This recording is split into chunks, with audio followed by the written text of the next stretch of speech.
I hear from parents almost daily that are telling me how stressed out they are about potty training.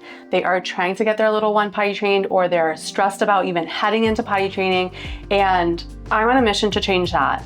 Potty training is maybe not going to be your most favorite thing ever in the whole world, but it does not have to be stressful. So I'm going to take you from stress to success. I don't want you to be worried about potty training. I want you to feel confident that you know what you're doing so that you can help your child have success with this process, because they will get potty trained.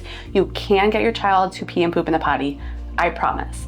So let's go over these 2 essential tips. They pretty much apply to any scenario, any recommendation that I would give a parent when it comes to potty training. They're always going to incorporate these 2 things. One of the things that I recommend under almost every single circumstance that I can possibly think of is to keep things low pressure. The potty training experience should not be stressful again, right? If you start to feel stressed, your child may start to feel stressed, and we want everybody to not buckle under this pressure. So I want you to keep things positive, encouraging, stay focused on what the goal is, but in a low pressure way. When you mention potty to your child, we don't want it to be coming off in this stressful environment and experience. We want it to be fun and enjoyable for your little one.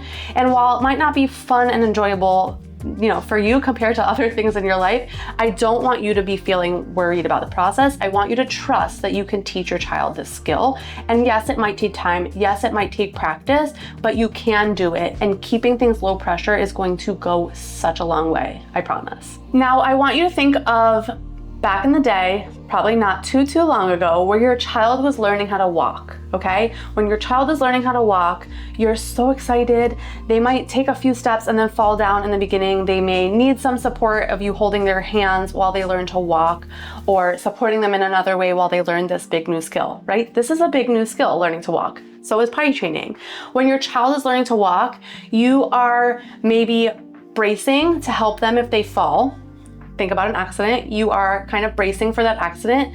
You may feel a little bit of nerves because this is your baby and you want them to be safe and successful. And it's okay if you have a little bit of that, but we don't want to freak out, right? Your kid falls, you don't want to have this huge reaction. Your kid has an accident, you don't want to have this huge reaction. We're going to keep things low pressure, remember? Think of when your child is learning to walk, right? They also are typically walking towards something that they really want, that they're really motivated for. And this is where my second essential tip comes in. You want your child to be motivated to learn to pee and poop in the potty.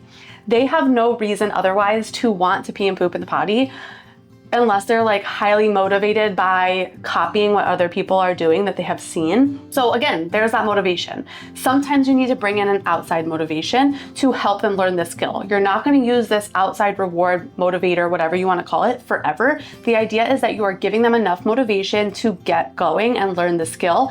Once it becomes part of their daily routine, they know how to do it, you fade out that reward. So you want something that is highly motivated along with that low pressure experience that you're giving them. Like when they're learning to walk, you're clapping, you're cheering, you're encouraging them to take those steps towards a toy, towards you, whatever it is. Same thing with potty training. A little bit different, but similar, right? You are encouraging them to walk towards the potty. You are encouraging them to get their pee and poop in the potty. You're helping them be motivated to learn this big new skill. When they were learning to walk, it was that little stuffed animal, that noise-making toy, you clapping. When it comes to potty training, your kid's a little bit older. They're a little bit more intricate at this point. There's a little bit more things to consider. You need to use what motivates them to help them learn the skill. So just to do a quick recap, you are going to keep the potty training experience low pressure. Keep it positive, stay supportive, be encouraging. Whatever you need to do to stay positive, stay focused on the goal without putting so much pressure on yourself is going to be key. Because again, as soon as you start feeling the pressure, your child may start feeling the pressure. Even if there's a deadline coming up for school or something that you're trying to get potty training done by a certain point, remember, keep things low pressure. You will get to the finish line faster if you stay focused, committed, and without feeling so stressed along the way. If you feel like you need help, seek out help. Head to the link in the description and I will help you. You can get your child potty trained. It doesn't have to be a battle. I don't want it to be a battle. It should be low pressure for everybody.